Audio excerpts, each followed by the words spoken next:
Mes chers amis, bonjour. Bienvenue chez vous.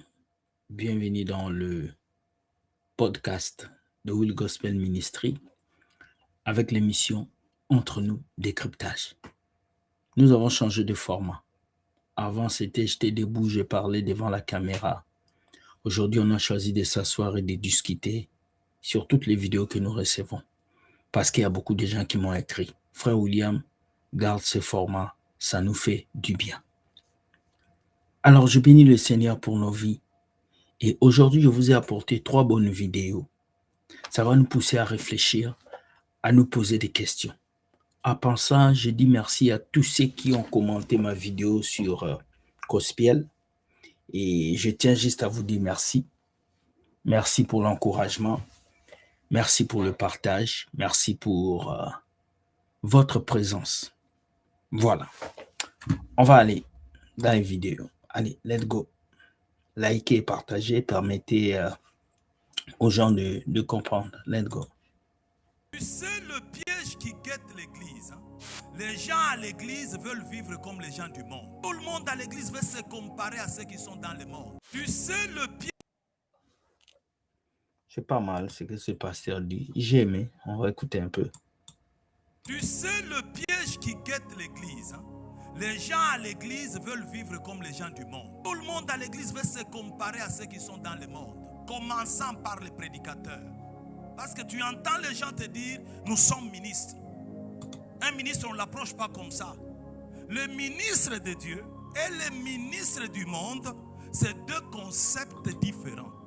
Le ministre du monde, laissez-le avec le garde du corps et tout le monde. Mais le ministre de Dieu n'a pas besoin de ça. Le ministre de Dieu, c'est un serviteur. Si tu veux réussir la marche avec Dieu, un ministre de Dieu n'est pas celui que l'on vénère, n'est pas celui que l'on chante dans le chant.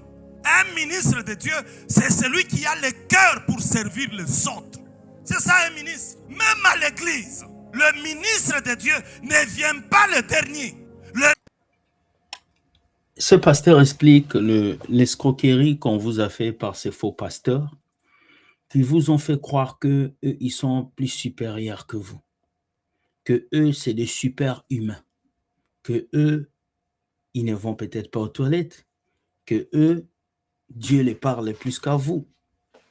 Et vous allez remarquer que beaucoup de ceux-là que vous appelez pasteurs sont devenus hautains, orgueilleux, prétentieux, tellement imbibés d'eux-mêmes qu'ils veulent même prendre la place de Dieu. Et ils ne vont pas vous écouter. Quelles que soient vos doléances, vous serez juste des microbes devant eux. Et c'est ce qu'il explique ici. Il dit que les gens à l'église veulent vivre comme les gens du monde. Tu sais le piège qui guette On va écouter. l'église. Les gens à l'église veulent vivre comme les gens du monde. Tout le monde à l'église veut se comparer à ceux qui sont dans le monde. Commençant par les prédicateurs. Parce que tu entends les gens te dire, nous sommes ministres.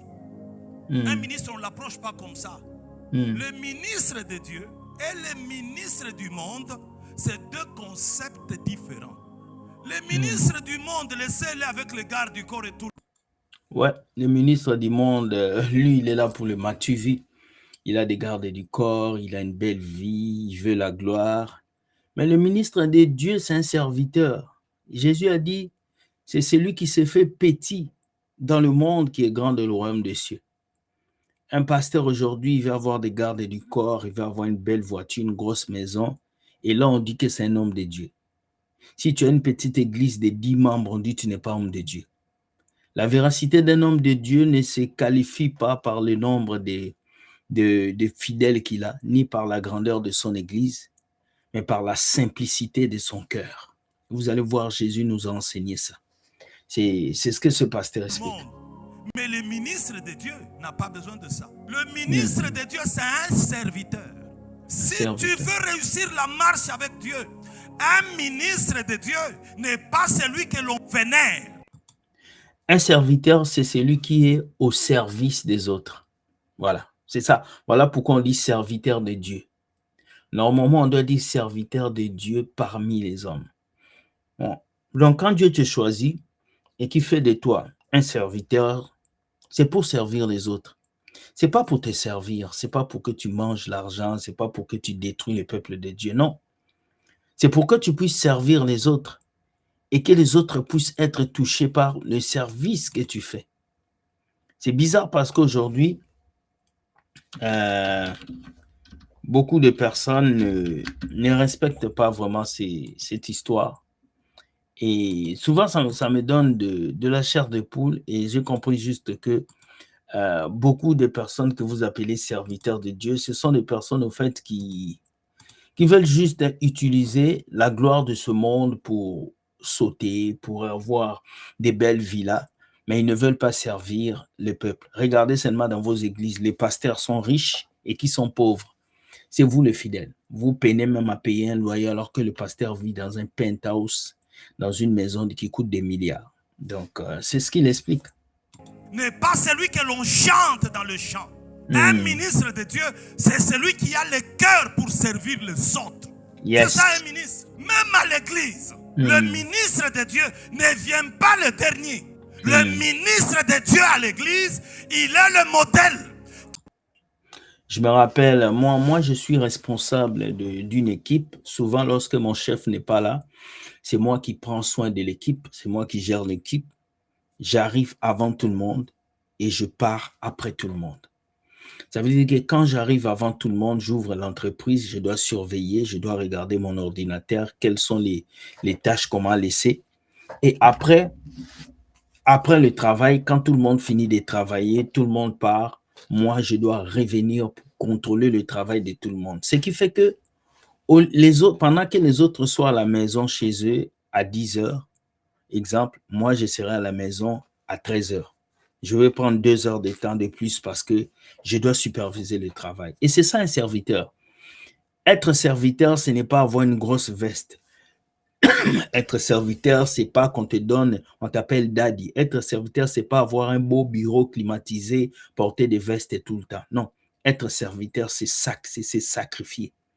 Donner sa vie pour les autres. C'est ce que Jésus a fait. Mais désolé parce qu'aujourd'hui, en 2026, on n'a pas beaucoup de serviteurs. On a juste des gourous qui se sont installés dans des business que vous appelez église. C'est simple ce que cet homme explique. J'aime. Il arrive le premier et les autres peuvent le suivre. Ne détruisons pas l'église. Ne cherchons pas le monde comme modèle. C'est le monde qui a besoin de l'église comme modèle. L'église a toujours été un cadre de hommes humbles, simples, sincères. Merci, pasteur. L'église a toujours été un cadre des hommes humbles, sincères. Aujourd'hui, il n'y a plus d'humilité dans le cœur des chrétiens et même des pasteurs. Moi, je me rappelle dans une église où on devait faire une convention des jeunes et on avait omis de mettre la photo d'un pasteur. Le pasteur s'est fâché. Il a dit, si on ne met pas sa photo, il ne sera pas là. C'est un manque de respect. Le jour-là, j'étais choqué. Mais vous pouvez comprendre que il faut qu'on puisse tuer cette gloire, surtout dans vos églises, bâtiments où vous allez, mais que le nom de Jésus soit élevé. On fait un séminaire d'1 semaine et Jésus n'est même pas mentionné. Tout ce qu'on mentionne, c'est les démons, Satan, les blocages, les freinages. Où est la gloire de Dieu? Ça n'existe pas. En tout cas, dites-moi ce que vous pensez de cette vidéo. J'aime beaucoup ce pasteur parce que c'est un vrai et un bon pasteur. Vous là, vous qui dites que je ne présente pas les bons pasteurs, voici un qui est là. Allez aussi dire félicitations parce que je présente un vrai. Let's go, deuxième vidéo. Régie, deuxième vidéo. Let's go. Je me demande, ok. Non, la prière ne fait pas réussir, c'est une arnaque. Personne n'a réussi parce qu'il a prié. Dans l'ingrédient de la réussite, la prière n'y est pas. Celui qui parle, c'est le pasteur Nadom Pongo, un pasteur qui a renversé l'Internet parce que lui n'est pas venu vous dire du blabla. Lui, il est concret, il est rationnel et je l'aime. Pourquoi? Parce que il sait mettre les mots là où il faut. Et dans cette histoire de Dieu, la rationalité doit prendre une place importante. Désolé parce que les chrétiens d'aujourd'hui ne sont pas rationnels. La prière ne fait pas réussir. Oui, tu es choqué là où tu es, mais je vais te dire ça. Si la prière faisait réussir, tous les chrétiens devaient être des milliardaires. Tous les chrétiens devaient avoir de grosses voitures. Non, la prière ne te fait pas réussir dans cette vie ici. C'est une vérité. pas réussir, c'est une arnaque. Personne n'a réussi parce qu'il a prié. Dans l'ingrédient de la réussite, la prière n'y est pas. Pour réussir dans la vie, la première des choses, il faut avoir une vision claire. Pour réussir dans la vie, il faut avoir une vision claire. Toi, tu n'as pas de vision. Tu pries beaucoup, mais tu veux réussir. Quand on te demande qu'est-ce que tu veux être demain, je ne sais pas. Dieu fera. Non. Dieu ne travaille pas avec les tantôt plutôt. Dieu travaille avec des personnes qui sont sûres de là où ils vont. Tu peux prier des années et des années. Si tu n'as pas une vision claire sur ta vie, tu n'auras rien, mon ami. Et ces prédications, on ne vous a pas dit ça à l'église. Vous tous, quand vous dites chasse Satan, chasse les démons, ribaba. Mais mon frère, après avoir chassé les démons, quelle est ta vision?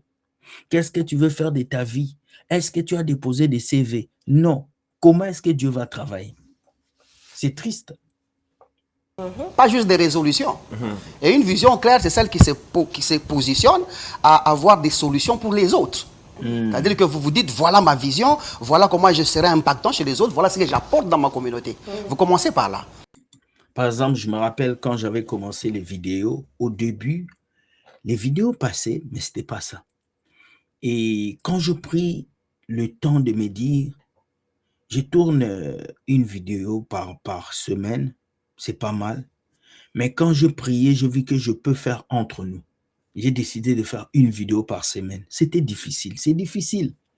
Mais parce que je le fais pour que les gens puissent comprendre, pour que les gens puissent écouter, pour que chaque matin, c'est lui qui monte dans le métro, dès qu'il tape Will Gospel, il a sa vidéo du matin. C'est un sacrifice. Tu ne réussis pas parce que tu te couches chez toi. Tu réussis parce que tu dois devenir une bénédiction pour les autres. Et c'est ça, en fait, la clé. Tant que tu n'es pas une bénédiction pour les autres, tu ne réussiras pas, quelle que soit ta prière. Toi, tu vas à l'église, tu pries pour avoir ton mariage, ta maison, ta voiture, ton diplôme. Mais Dieu ne te bénira pas. Dieu ne bénit pas les égoïstes. Tu dois prier pour avoir ta maison qui va héberger les autres. Ta voiture qui va aider les autres à avancer. Et c'est ça que nous, les chrétiens, on n'a pas. On est tellement égoïstes. Et la Bible dit, vous priez, vous ne recevez pas parce que vous priez mal. Afin de combler vos émotions. C'est fort. Et puis la deuxième des choses, il faut travailler pour votre vision. Si vous ne travaillez pas pour votre vision, vous pouvez beau voir comment avoir l'argent, comment est-ce que... Et de toutes les façons, il y a certaines personnes... Vous savez, à l'église, on nous enseigne qu'il faut prier pour être riche. Ouais. Les riches même n'ont jamais prié pour être riches. La richesse n'est pas une requête. Merci. La richesse, c'est le produit d'une vision claire. La richesse n'est pas une requête. La richesse, c'est le produit d'une vision claire. C'est la conséquence du travail. C'est ça la richesse. Mais aujourd'hui, on veut créer un Dieu magicien qui fait sortir l'argent dans les sacs, dans les porte-monnaies, mais c'est le mensonge. La prière ne rend pas quelqu'un riche. C'est une vérité. Désolé, mais c'est des vérités. Accompagné du travail. Et vous travaillez pour cette vision-là. Après avoir travaillé, vous n'aurez pas les résultats tout de suite, bien évidemment. Parce que même quand vous s'aimez aujourd'hui, ce n'est pas aujourd'hui que vous récoltez. Ça va demander de l'endurance, ça va demander de la persévérance. Ça, c'est la troisième des choses. Il y a quand même des personnes qui travaillent dur, qui sont endurants, qui sont persévérants, mais qui ne réussissent pas. Voilà, je vais finir avec la question de la dame. Il y a quand même des gens qui travaillent dur, qui sont endurants, mais qui ne réussissent pas. Ça dépend de quel travail. Ça dépend de comment est-ce que tu travailles. Ça dépend de la zone où tu travailles. Tout travail n'est pas fait pour t'enrichir. Non. Il faut savoir dans quel domaine tu dois être pour t'enrichir. Et on ne travaille pas seulement pour s'enrichir, on travaille pour le bien-être personnel et des autres. Moi, j'ai vu au Canada, j'ai vu des gens qui gagnent 45 $ de l'heure. Je peux calculer en euros. Ils gagnent 4 000 € par mois. Mais il est malheureux. Il pleure. Il n'est pas heureux. Parce que le boulot qu'il a le stresse. Mais j'ai vu des gens qui gagnent 1 500 € le mois. Mais ils sont très heureux dans leur boulot. Ils sont posés et ils sont libres. Donc, ce n'est pas le chiffre que tu gagnes qui te rend riche. Mais c'est la mentalité que tu as lorsque tu gagnes qui t'amène loin. Alors, ne disons pas que nous devons vivre pour être riches, nous devons vivre pour être passionnés, pour accomplir ce que nous avons à faire sur la terre. En tout cas, c'est ces 2 vidéos que j'avais pour vous. La prière ne te rend pas riche, ça fait mal, mais c'est une vérité. Et la deuxième chose, c'est la première vidéo que nous avons regardée. Vous allez me dire, ce que vous pensez de l'humilité à l'église. Est-ce que vos pasteurs sont humbles? Dites-le moi et j'aimerais vous lire par commentaire. Ça me fera plaisir. S'il te plaît, like et partage. Et n'oublie pas, abonne-toi. Tu auras plusieurs vidéos comme ça tous les matins, sauf samedi et dimanche. Mais du lundi au vendredi, nous avons une vidéo qui est lancée sur la chaîne YouTube. Je vous aime. Bonne journée et Dieu gagne toujours. Ciao, ciao.